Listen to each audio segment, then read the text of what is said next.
아멘. 이제 다 함께 묵상 기도하심으로 주일 성만찬 예배를 성부와 성자와 성령의 이름으로 하나님 앞에 예배하겠습니다. 다 함께 기도하겠습니다.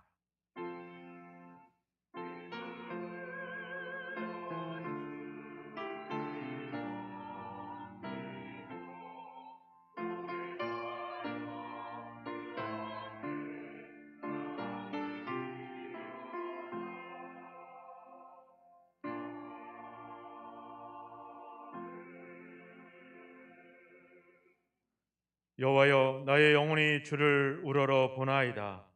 여호와여, 주의 도를 내게 보이시고 주의 길을 내게 가르치소서. 주의 진리로 나를 지도하시고 교훈하소서. 주는 내 구원의 하나님이시니 내가 종일 주를 기다리나이다. 내 영혼을 지켜 나를 구원하소서. 내가 주께 피하오니 수치를 당하지 않게 하소서. 내가 주를 바라오니 성실과 정직으로 나를 보호하소서. 아멘. 하나님 아버지, 오늘도 우리가 하나님의 은혜 속에 보호하심 속에 살아가고 있음을 고백합니다. 이 시간도 시간을 정하여 하나님 앞에 영광의 예배를 드립니다.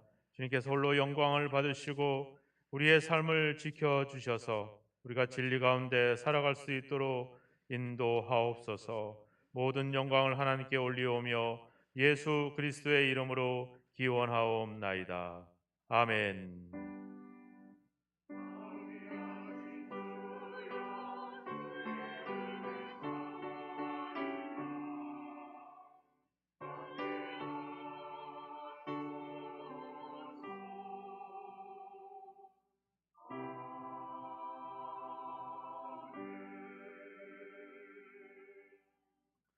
다 함께 자리에서 일어나셔서 찬송가 20장으로 영광을 돌리겠습니다.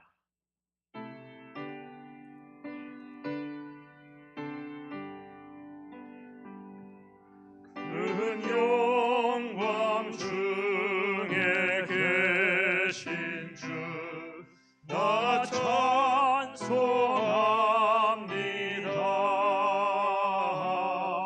영원히 계신 주 이름 나 찬송합니다.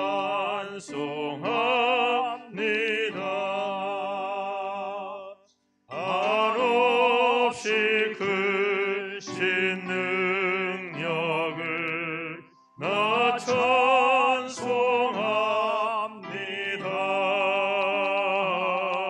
참되고 깊은 그 언약 나 찬송합니다. 온 천지 창조하시던 그 말씀이 미소 영원히 변치 않는 줄 나 믿사옵니다.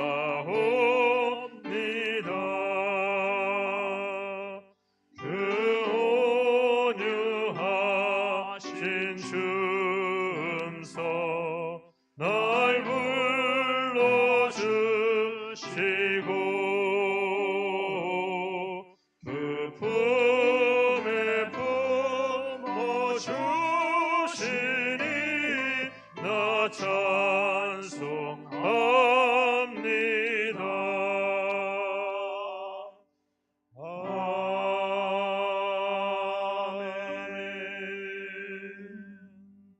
사도신경으로 신앙 고백하겠습니다. 전능하사 천지를 만드신 하나님 아버지를 내가 믿사오며 그 외아들 우리 주 예수 그리스도를 믿사오니 이는 성녀로 잉태하사 동정녀 마리아에게 나시고 본디오 빌라도에게 고난을 당하사 십자가에 못 박혀 죽으시고 장사한 지 사흘 만에 죽은 자 가운데서 다시 살아나시며 하늘에 오르사 전능하신 하나님 우편에 앉아 계시다가 저리로서 산자와 죽은 자를 심판하러 오시리라. 성령을 믿사오며 거룩한 공예와 성도가 서로 교통하는 것과 죄를 사하여 주시는 것과 몸이 다시 사는 것과 영원히 사는 것을 믿사옵나이다. 아멘. 하나님의 말씀을 교독하겠습니다. 교독문 제125번 사순절 두 번째 말씀을 한 절씩 교독하겠습니다. 하나님이여, 사슴이 시냇물을 찾기에 갈급함 같이 내 영혼이 하나님 곧 살아계시는 하나님을 갈망하나니, 사람들이 종일 내게 하는 말이 내 하나님이 어디 있느뇨 하오니, 내 영혼아, 내가 어찌하여 낙심하며 어찌하여 내 속에서 불안해하는가.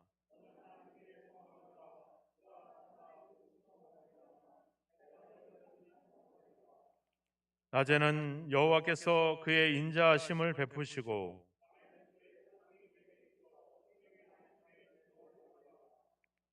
내 반석이신 하나님께 말하기를 어찌하여 나를 잊으셨나이까.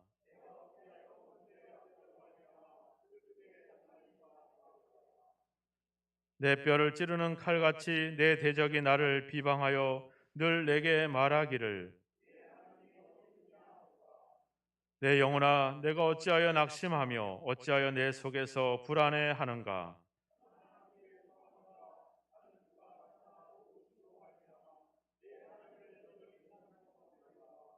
아멘. 자리에 앉아주시고요. 391장 찬양 드리고 예배를 위해서 신금래 집사님께서 기도해 주시겠습니다.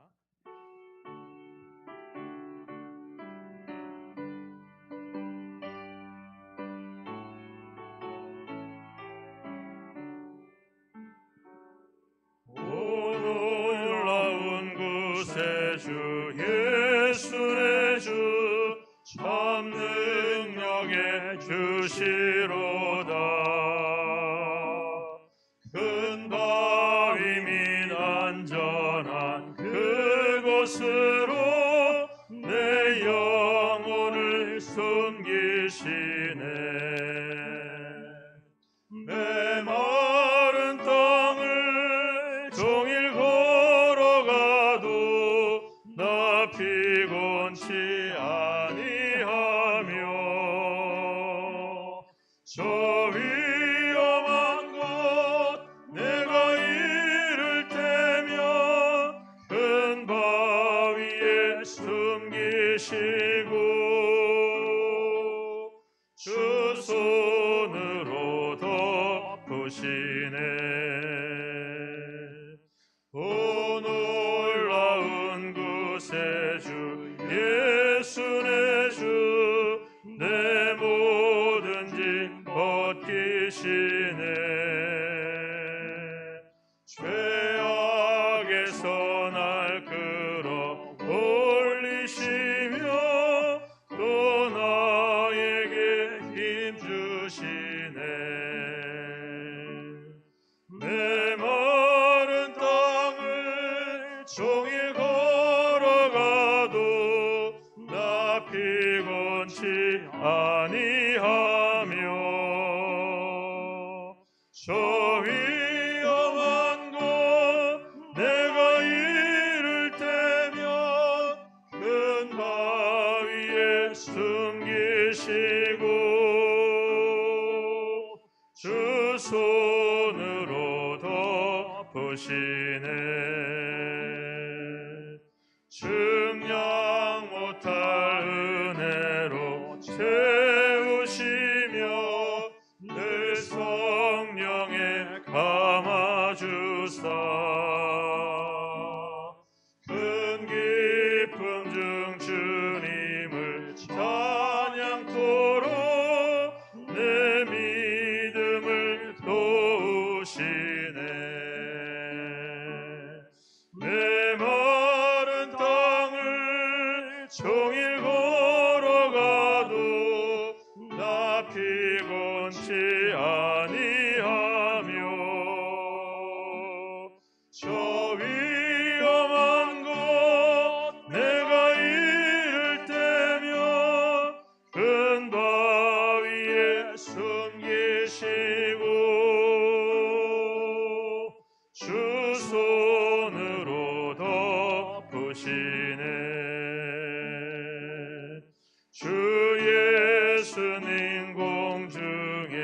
임하실 때 나 일어나 맞이하리. 그 구원의 은총을 노래하리. 저 천군과 천사 함께 메마른 땅을 종일 걸어가도 나 피곤치 아니하며 저 위험한 곳 내가 이를 때면 금바위에 숨기시고 주 손으로 덮으시네. 다 함께 기도하겠습니다. 도둑이 오는 것은 도둑질하고 죽이고 멸망시키려는 것뿐이요 내가 온 것은 양으로 생명을 얻게 하고 더 풍성히 얻게 하려는 것이다. 사랑과 은혜의 주님 감사합니다. 사순절 기간에 갈보리산 위에 험한 십자가에 피 흘린 예수님을 바라보고 우리의 허다한 죄와 허물을 고백하며 회개합니다. 자복하는 심령에 회개의 영을 부으시고 긍휼과 자비를 베푸시어 용서하시고 그리스도의 십자가를 생각하며 회개와 기도, 절제와 금식, 경건과 묵상의 시간을 보내며 사순절 기간을 보내고 저희의 삶을 하나님께 영광 돌리게 하옵소서. 지진과 전쟁으로 많은 나라가 어려움에 처해 있습니다.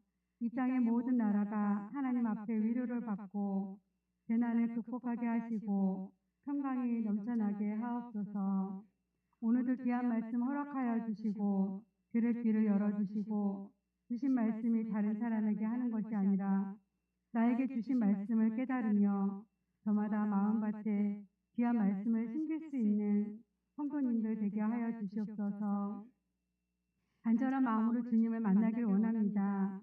말씀을 전하시는 목사님, 영육간에 강건케 하시고 복음의 말씀을 증거하게 하시고 담임 목사님과 청년부 목사님, 주일학교 전도사님, 교육자 위에 은혜와 평강을 내려주시옵소서. 찬양으로 귀한 직분을 감당하는 찬양대원들 찬양할 수 있는 복을 허락해 주심을 감사드리고 하나님을 찬양할 때 찬양 받아 주시옵소서. 모든 예배를 돕는 많은 손길들 위해 하나님의 은혜로 축복하시고 날마다 새롭게 은혜를 허락해 주시옵소서. 예수님의 이름으로 기도드립니다. 아멘.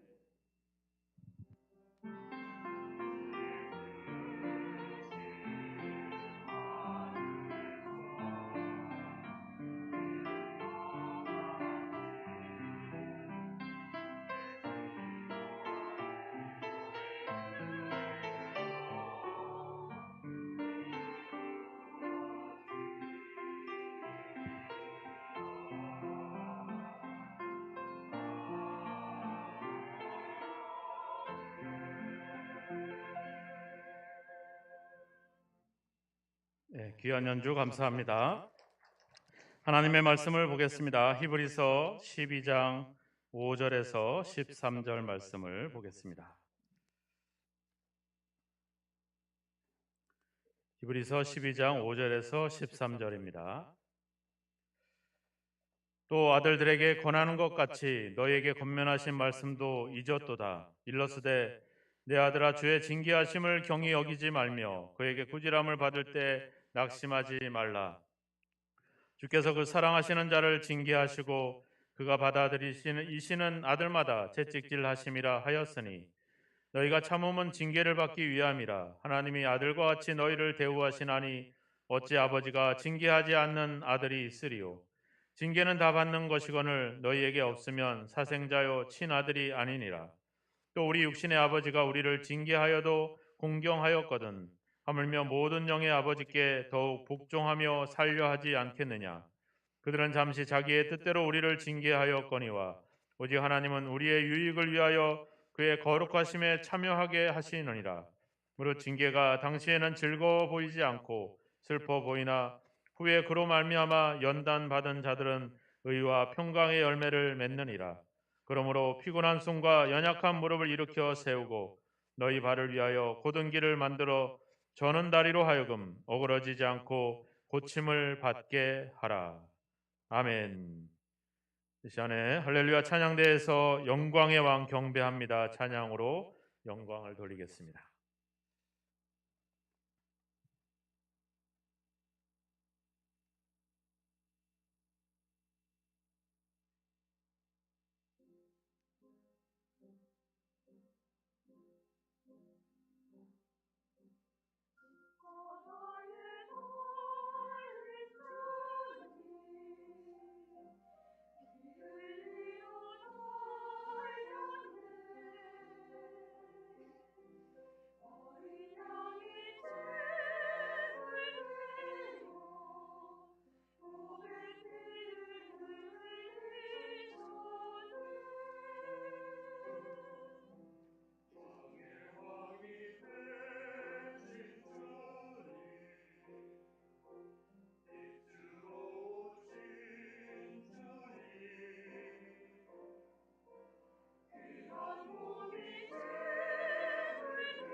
아멘.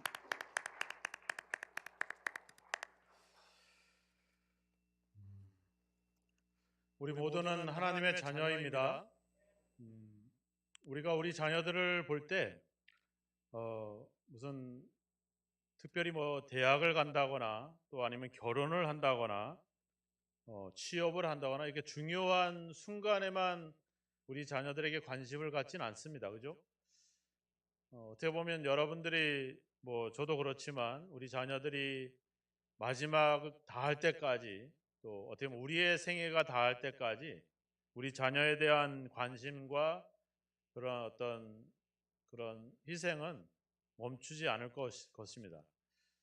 하나님께서도 우리를 볼 때 우리가 뭐 예배할 때만 우리를 본다거나 우리가 기도할 때만 하나님이 우리를 찾는 게 아니라 우리의 모든 일상 속에서 우리를 지켜보시고 우리와 함께 하시는 줄로 믿습니다.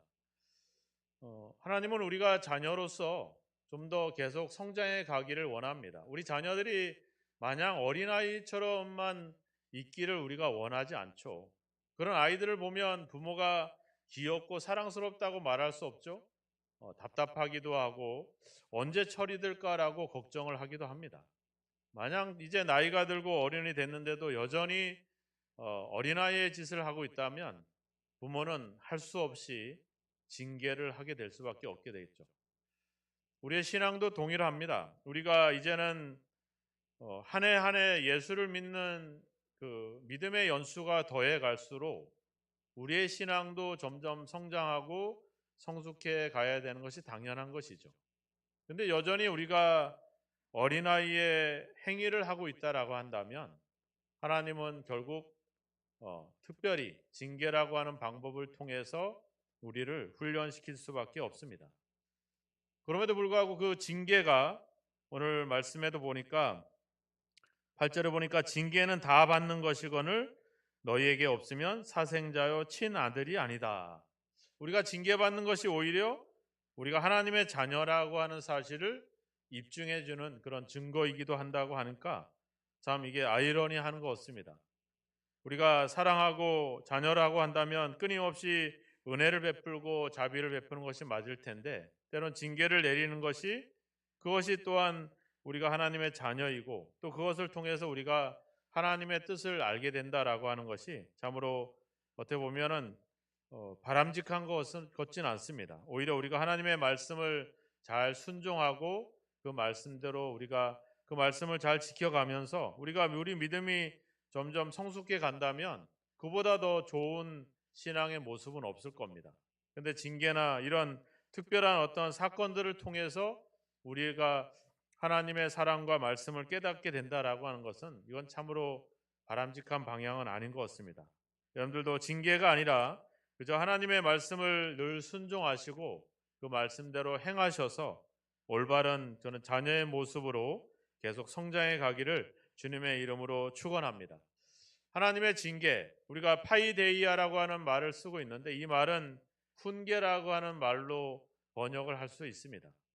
그러니까 어떻게 보면 여기서는 징계라고 말을 하고 있지만 우리에게 주시는 모든 말씀, 또 우리가 처하는 모든 상황들은 다 하나님의 이 징계, 훈련, 연단 여기에 다 속한다라고 볼 수가 있습니다.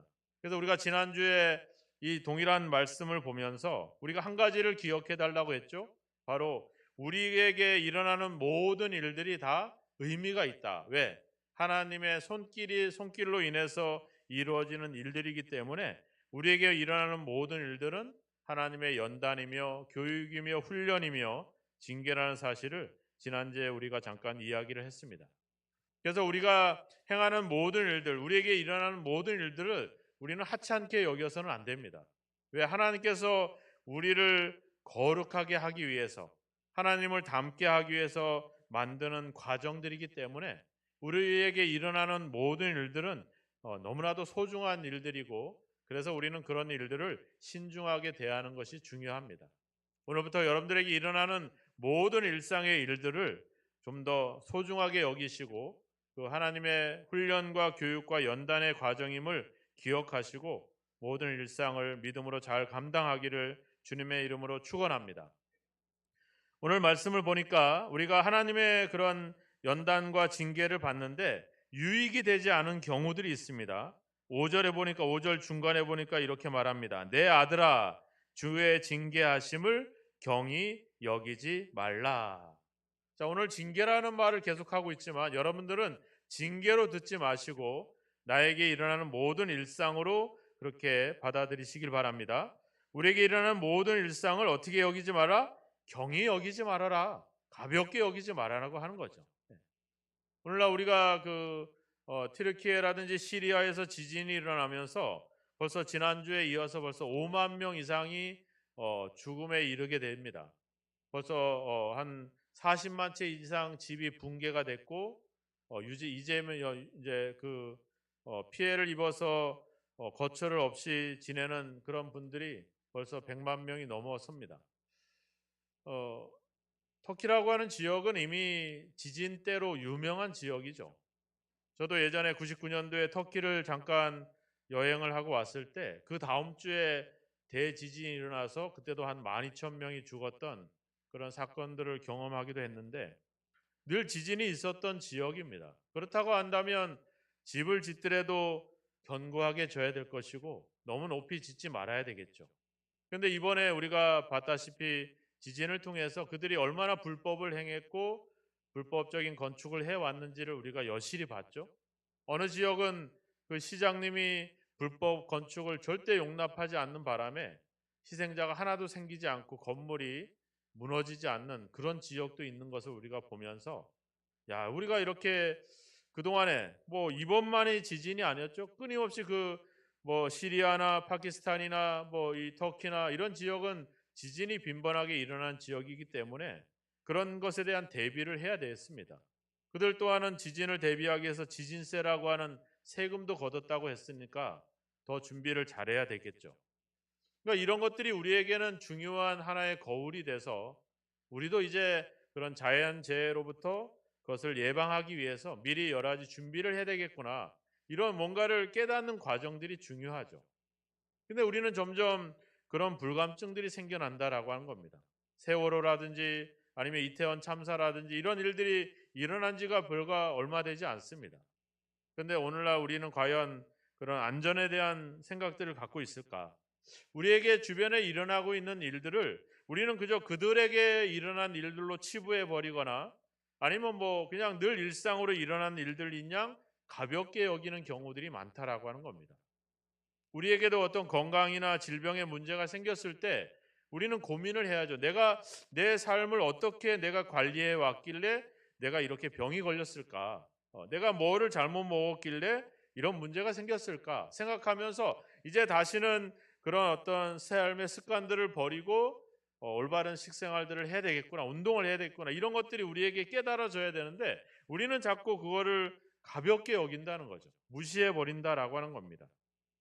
그런 어떤 세상적인 인식과 태도가 우리 신앙생활 속에서도 우리 그리스도인의 삶에도 들어와 가지고 우리를 그렇게 주님의 징계를 무시하고 가볍게 여기는 그런 경향들을 갖게 한다는 거죠.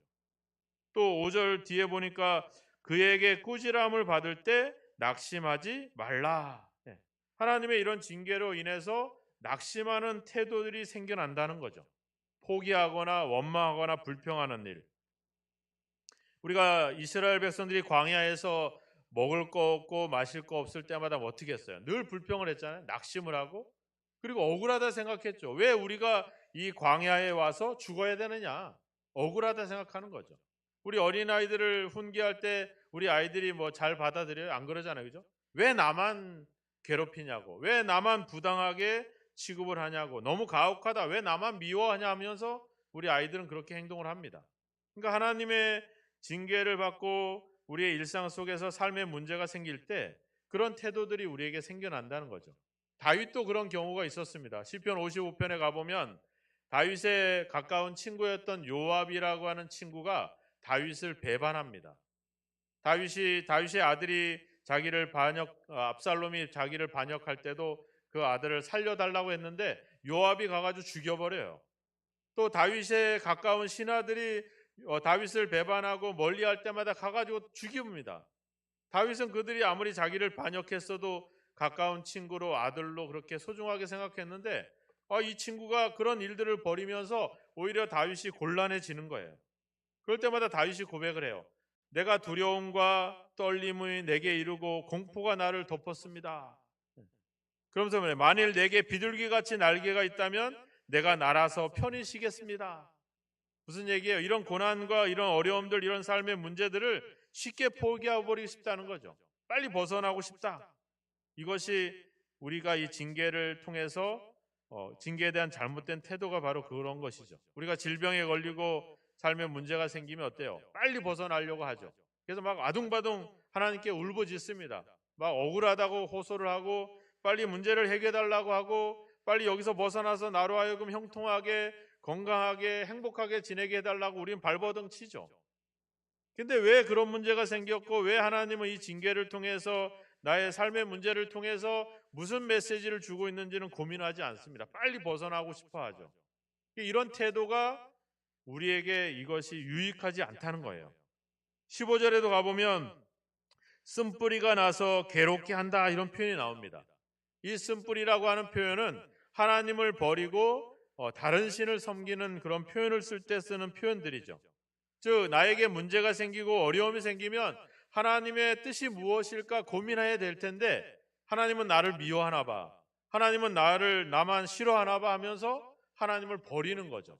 신앙을 버립니다. 그리고 딴 사람이 됩니다. 돌변합니다. 한번 생각해 보세요. 예수 믿다가 믿음을 버린 사람들은 안 믿는 사람보다 더 돌변해서 더 악해지는 사람들도 많아요. 그런 행위들이 결국 그렇게 이런 나에게 삶의 문제들이 생겼을 때 가볍게 여기고 그 일 때문에 낙심하고 그 일 때문에 믿음을 저버리는 이런 행위들은 우리에게 아무런 도움이 되지 않는다라고 하는 겁니다. 그렇다면 우리가 이런 어려운 문제를 당할 때 우리가 해야 될 자세가 뭐냐?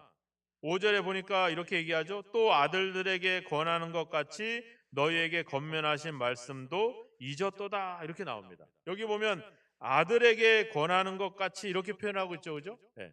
아들에게라는 표현을 쓰면서 뒤에 보면 너희에게 이런 말을 써요. 휘민이라고 하는 말을 쓰는데 이런 너희 아들들, 휘민 이런 말들은 어른을 이야기할 때 얘기하는 겁니다. 지금 갓난 애기들에게 얘기하는 게 아니라 이제 믿음의 어떤 어느 정도 신앙이 있고 믿음 생활을 해왔던 이런 성인들에게 얘기하는 거예요. 너희가 언제까지 애가 될 거냐? 너희들은 이제 어른 아니냐? 정신을 잃지 말아라. 앉아서 훌쩍거리지 말고 토라지지 말고 삐지지 말고 정신을 차려라. 이렇게 우리에게 권하고 있다. 권면하고 있다. 이렇게 지금 우리에게 말씀하고 있는 거예요. 성경은 어린아이들에게 하는 얘기가 아닙니다. 성경은 이미 이 믿음 안에서 이제 어느 정도 신앙의 정도에 이른 사람들에게 우리에게 하는 이야기예요. 우리도 한번 생각해 보세요. 내가 예수를 믿은 지 10년, 20년, 어떤 분들은 평생을 믿어왔고 그 이제 연수가 되고 이제 어른이 됐잖아요. 그죠? 그럼 우리의 신앙도 어른의 수준에 이르러야 되는 거예요. 언제까지 우리가 애들처럼 토라지고 삐지고 훌쩍거리고 그런 신앙 속에 우리가 있어야 하는 것이죠. 이제는 그 이야기를 듣고 그 이야기의 의미를 찾고 가야 된다는 거죠. 우리 아이들은 그걸 몰라요. 그래서 잘 몰라서 칭얼대고 토라지고 앙탈을 부리죠. 그래서 부모가 할 수 없이 그 아이의 문제를 해결해 줘요.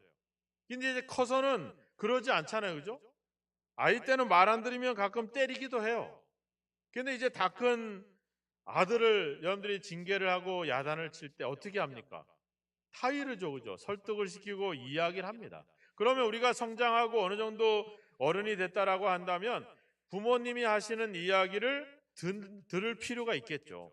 들어서 저게 뭔 뜻일까라고 새겨보고 그런 의미가 있구나. 나를 사랑해서 그렇구나. 나로 하여금 나를 좀 더 바르게 인도하기 위해서 말씀하시는구나. 이걸 깨닫고 우리가 그 말씀대로 순종하면 되죠.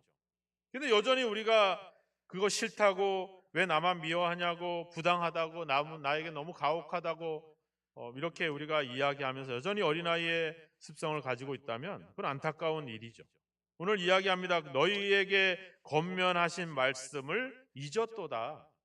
하나님이 우리에게 삶의 문제를 가져다 주시는 이유가 뭐예요? 우리가 불순종해서 그렇죠. 하나님 말씀대로 듣고 말씀대로 행한다면 괜찮습니다. 근데 그 말씀을 잊어버리니까 징계라고 하는 방법을 통해서 삶의 문제를 통해서 원래 우리에게 주셨던 그 말씀을 다시 기억하게 해주는 거죠. 바로 그겁니다. 탕자가 탕진을 하고 나서 고통을 당하고 나서 비로소 이제 아버지를 알게 되는 거 아닙니까? 그리고 그래서 아버지에게 돌아가는 거죠. 아버지 재산이 많아서 돌아가는 게 아니라 아버지께서 원래 우리에게 주시는 마음, 그 뜻을 알기 때문에 깨닫기 때문에 가는 거죠.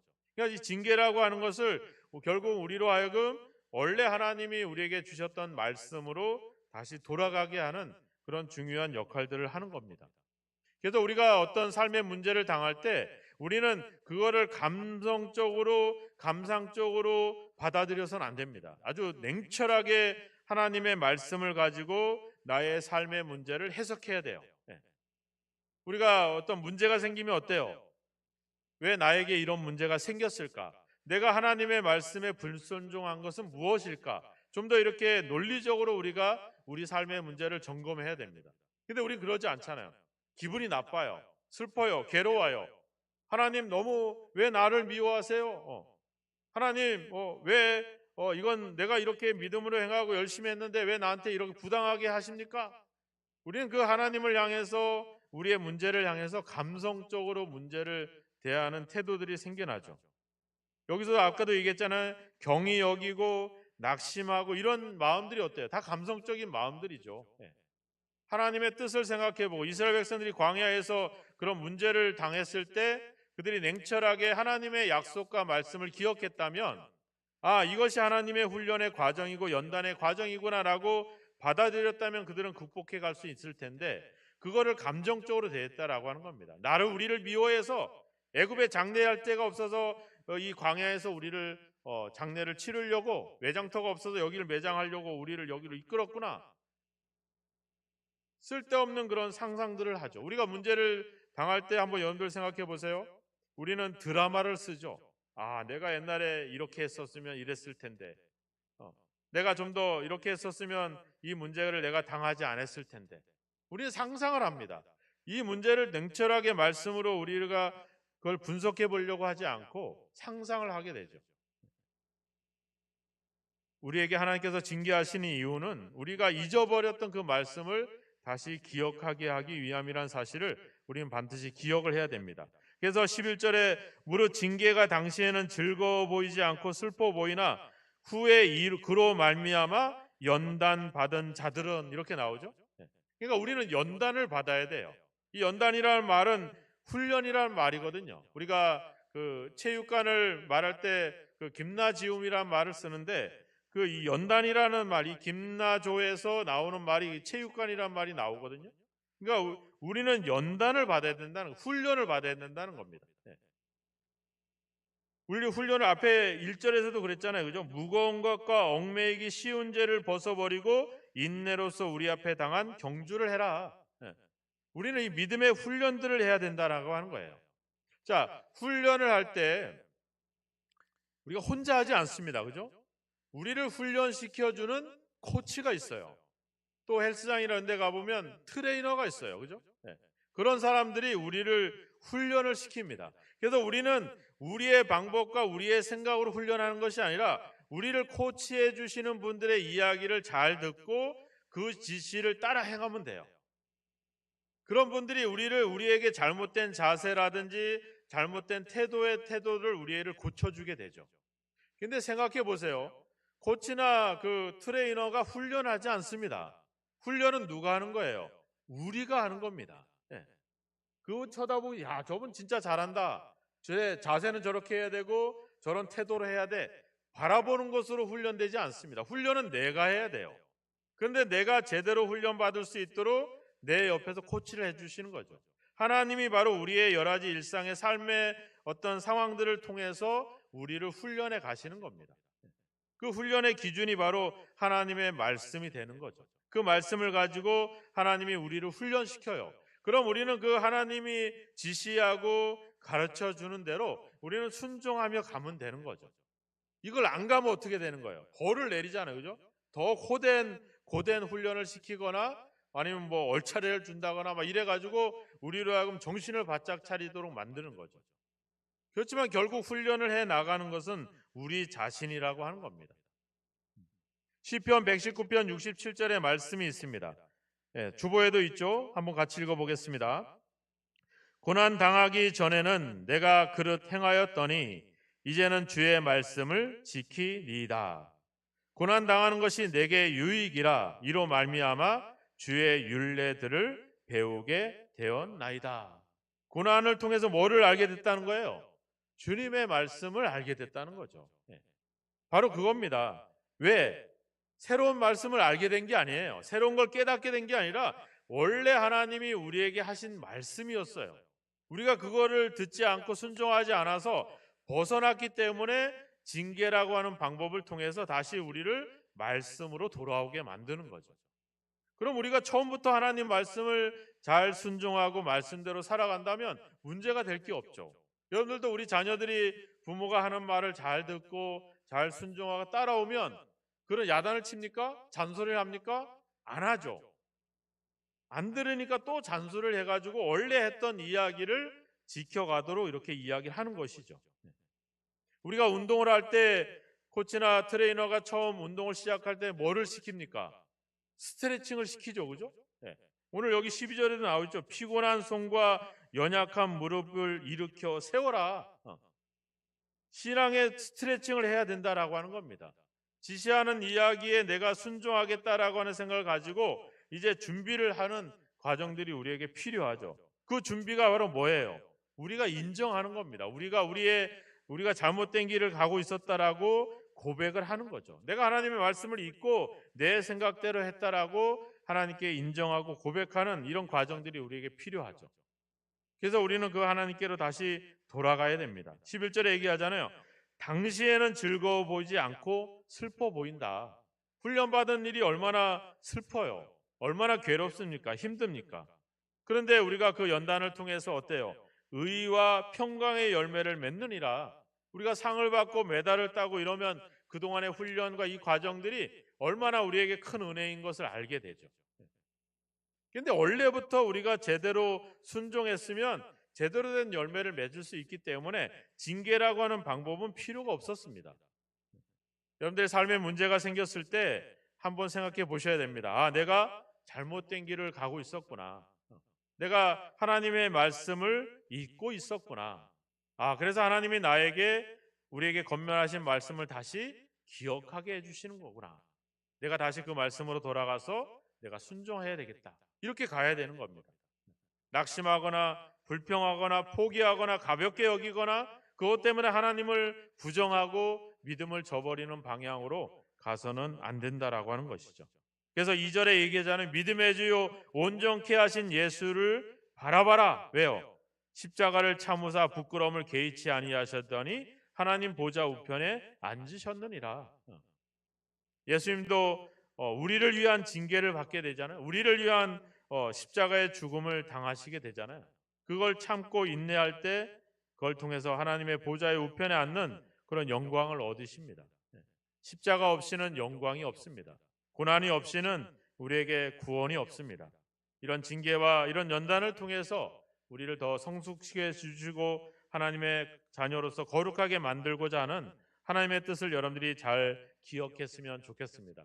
특별히 어떤 문제가 생기고 어려움이 생기는 문제뿐만 아니라 우리 생활 속에서 일어나는 모든 일상의 일들이 하나님이 나를 말씀으로 돌아가게 만들고 나로 하여금 하나님의 거룩한 자녀로 삼기 위한 그런 의미라는 사실을 기억한다면 우리에게 일어난 일들은 우리에게 소중한 어떤 훈련의 과정이 될 것이고 그것을 잘 참아낸다면 우리는 하나님이 원하시는 하나님의 자녀다움을 회복하게 될 줄로 믿습니다. 여러분들의 일상에 일어난 일들을 통해서 하나님의 말씀을 다시 기억해가는 여러분이 되시기를 주의 이름으로 축원합니다. 그 말씀에 순종하시기 바랍니다. 그 순종함을 통해서 여러분들이 점점 성숙해 가기를 바랍니다. 이제는 어린아이의 일을 벗어버리고 어린아이처럼 징징하지 말고 이제는 성인이 돼서 성숙한 사람답게 이제는 때리고 징계가 아니라 그저 하는 이야기를 귀 기울여 듣고 그 말씀에 순종해 갈 수 있는 그런 성숙한 신앙이 되었으면 좋겠습니다.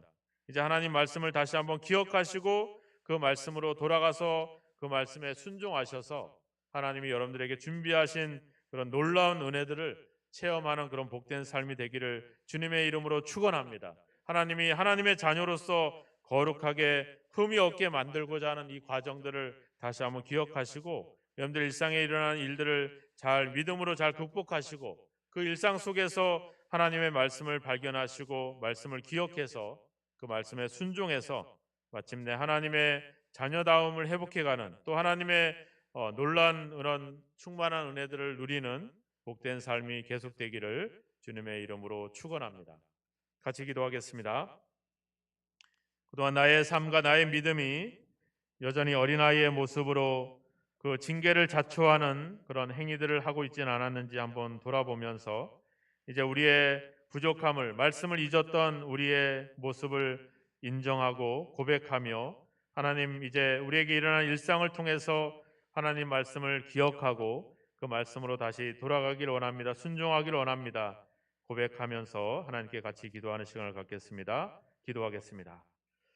하나님 아버지, 그동안 아버지 주님 우리에게 일어난 일들로 인해서 아버지 상처받고 아버지 토라지고 하나님 아버지 주여 눈물 흘리며 괴로워했던 우리의 모습을 회개합니다. 여전히 어린아이의 모습을 벗어버리지 못한 채 그저 아버지 빨리 문제를 해결받고 빨리 해답을 얻고 빨리 아버지 한 주여 벗어나고자 했던 우리의 조급함과 아버지 미성숙한 아버지 신앙들을 아버지 긍휼히 여겨 주소서. 이제 아버지 우리 일상을 통해서 다시 한번 우리에게 말씀하시는 그 하나님의 음성을 듣기를 원합니다.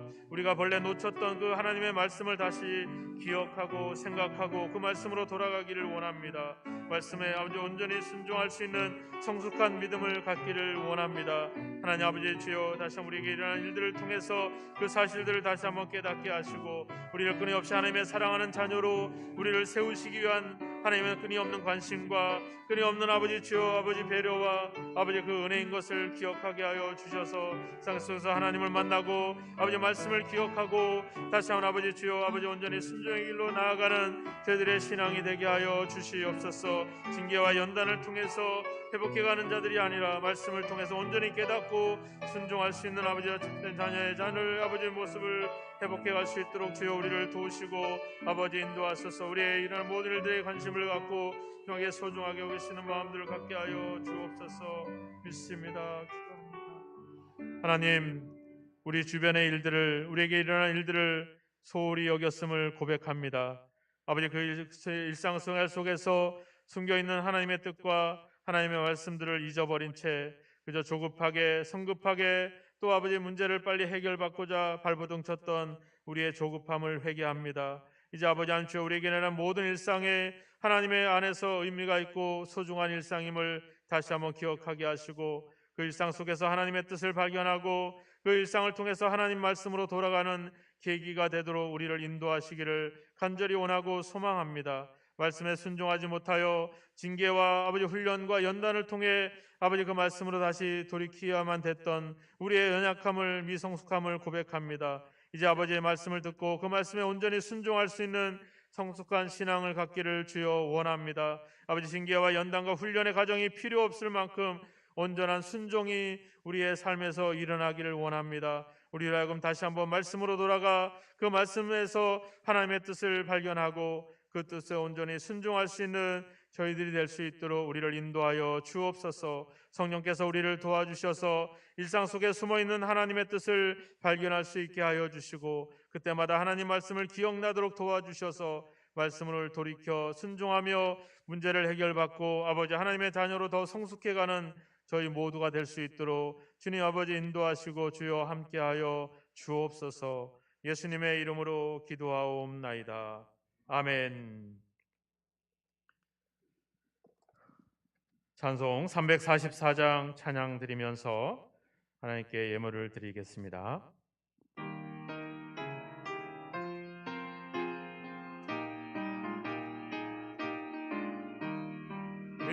믿음으로 가리라. 주님 가신 고난의 길 주님 말씀 붙잡고 승리하며 살아가리. 주님 앞에 나아가 무릎 꿇어 간구하고 겸손하게 주님 섬겨 새 힘을 얻으리라. 고난 중에 있을 때 소망 중에 기뻐하며 주님 말씀 따라서 기쁨으로 살아가리. 주님 앞에 나아가 무릎 꿇어 간구하고 겸손하게 주님 섬겨 새 힘을 얻으리라. 악한 세력 애워싸 큰 고난이 닥쳐와도 주님 말씀 붙잡고 본능으로 물리치리.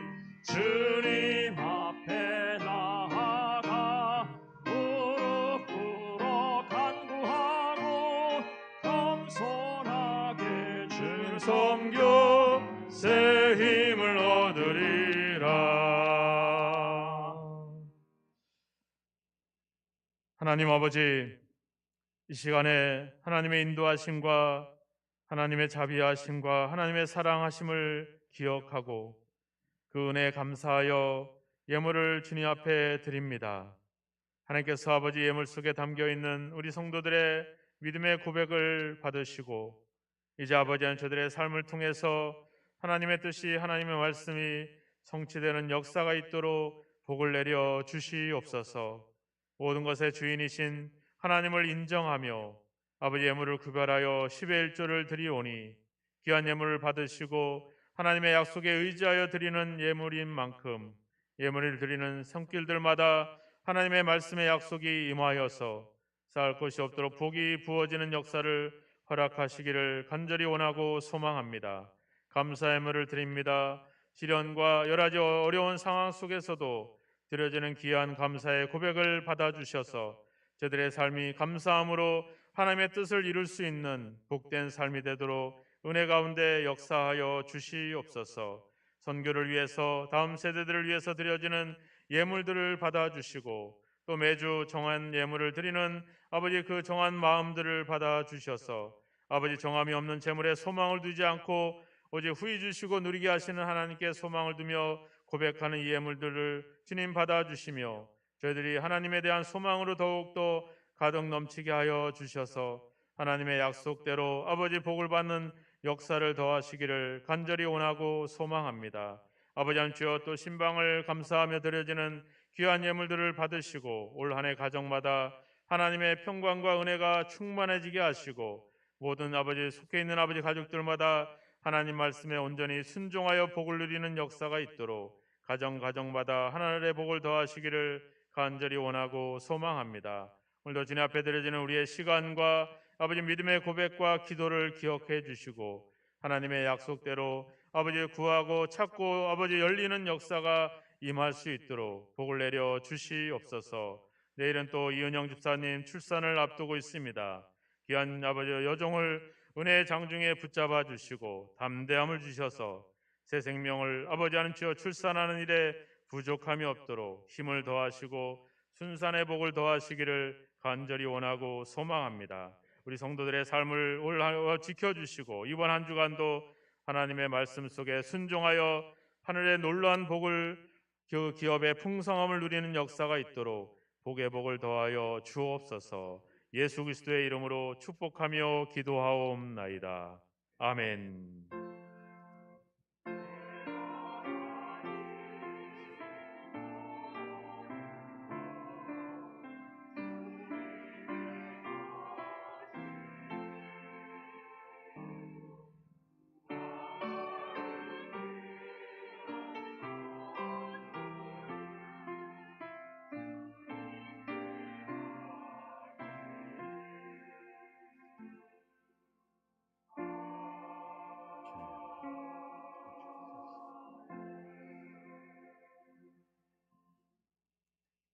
교회 소식 전하겠습니다. 저희가 4월 8일까지 사순절 기간을 보내게 됩니다. 여러분들 예수님의 고난과 부활을 묵상하면서 경건의 시간을 가지시기를 부탁드리겠습니다. 4월 9일 부활주일에 침례식을 행하고자 원합니다. 그래서 아직 침례를 받지 못하신 분들이거나 아니면 세례를 받으신 분들 중에 침례를 받기를 원하시는 분들은 밖에 본당 입구에 침례 신청서가 있습니다. 기록하셔서 사무실에 제출해 주시면 교육을 통해서 4월 9일 부활주일에 침례식을 하도록 하겠습니다. 침례 교육은 매 주일 10시부터 10시 40분까지 3층 목양실에서 있습니다. 1차는 3월 10일, 19일 두 주에 있고요. 2차는 3월 26일, 4월 2일 두 주에 걸쳐 진행이 됩니다. 두 번 중에 한 번은 꼭 교육에 참가하셔서 침례를 받으시기를 부탁드리겠습니다. 오늘 임시 당회가 있습니다. 장로님들은 예배 마치고 잠깐 목양실에 모여주시면 감사하겠습니다. 우리 정관개정준비위원회가 작년 10월에 발족을 하고 지난주까지 10차례에 걸쳐서 교회 정관 개정안을 마련했습니다. 그리고 개정안 전문은 교회 홈페이지에 게시를 했고요. 2층 식당 앞에 가시면 전문을 게시를 해놓았습니다. 그래서 거기에 여러분들이 유심히 더 살펴봐야 될 내용들은 거기에 표시를 해놓았습니다. 그래서 내용을 한번 보시고 정관에 필요한 다른 의견이 있다라 하시는 분들은 3월 10일까지 우리 최종원 집사님에게 의견을 제출해 주시면 정관 개정 최종안을 마련하도록 그렇게 하겠습니다. 그리고 오늘 당회를 통해서 이제 임시 공동위회를 차후에 개최하게 될 것입니다. 여러분들 기억하시고 그 전까지 교회 정관 내용을 잘 살펴봐 주시기를 부탁을 드리겠습니다. 우리가 지난주에 2023년 우리 장학회 상반기 장학생 선발을 해서 9명을 선발해서 총 450만 원 장학금을 부모님들에게 지급을 했습니다. 여러분들이 많이 후원해 주셔서 감사하고 계속해서 우리 자녀들 다음 세대들을 위해서 계속해서 관심과 기도해 주시면 감사하겠습니다. 우리 기운고 기독교 연합회와 함께 저희가 그 튀르키예 그리고 시리아 지진 피해 돕기 구호 물품을 접수를 받습니다. 3월 5일까지 접수를 받는데 지금 지난주까지 벌써 5만 명이 사망에 이르렀고 그리고 지금은 또 추위 때문에 또 어려움을 겪고 있습니다. 그래서 여러분들 관심을 갖고 방한용품 거기 주보에 있는 여러 가지 물품들을 한번 보시고 어른들 것뿐만 아니라 아동들 것도 되게 많이 필요하다고 하니까 아동용품 중에서도 여분이 있으신 분들은 후원해 주시면 고맙겠습니다. 가급적이면 새 상품으로 후원을 부탁드리고요.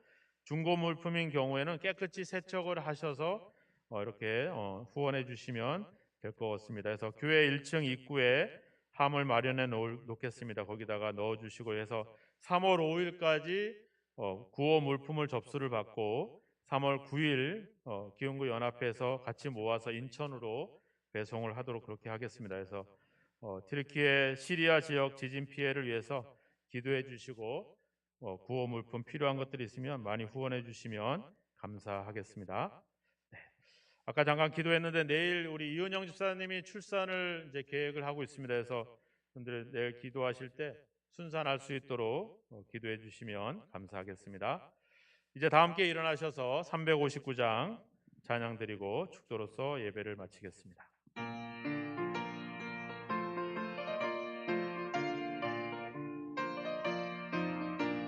천성을 향해 가는 성도들아 앞길의 장애를 두려워 말라.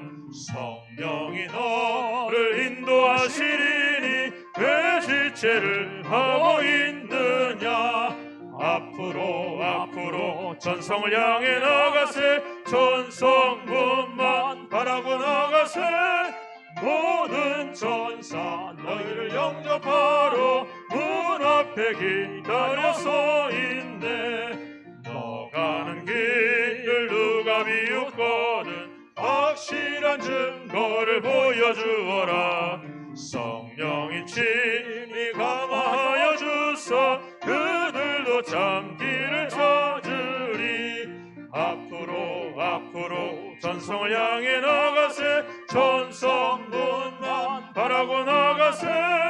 모든 전사 너희를 영접하러 문 앞에 기다려 서 있네. 너 가는 길을 모두 가기 전에 내 손에 든 검을 꽂지 말아라.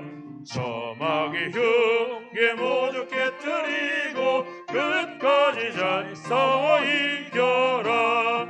앞으로 전성을 향해 나가세. 전성문만 바라고 나가세. 모든 전사 너희를 영접하러 문 앞에 기다려 서 있네. 지금은 하나님의 말씀을 이루기 위하여 자신을 십자가에 못 박으신 우리 주 예수 그리스도의 크신 은혜와 우리를 향한 놀라운 계획을 가지고 계시고 우리를 하나님의 자녀로 흠없이 거룩하게 끊임없이 우리를 이끌어 가시는 아버지 하나님의 영원하신 사랑하심과 우리의 모든 일상 속에 하나님의 뜻이 있음을 기억하고 말씀을 기억하여 순종의 길로 나아가도록 우리를 도우시는 성령님의 감화감동 역사 인도하심이 모든 일상을 가볍게 여기지 않고 그 속에서 하나님의 뜻을 깨닫고 말씀으로 돌아가 온전히 순종하기를 원하는 우리 모든 성도들 위해, 저들의 가정 위에, 자녀들 위해, 몸된 교회와 이 나라 이 민족 위에 영원히 함께 하시기를 예수 그리스도의 이름으로 간절히 축원하옵나이다. 아멘.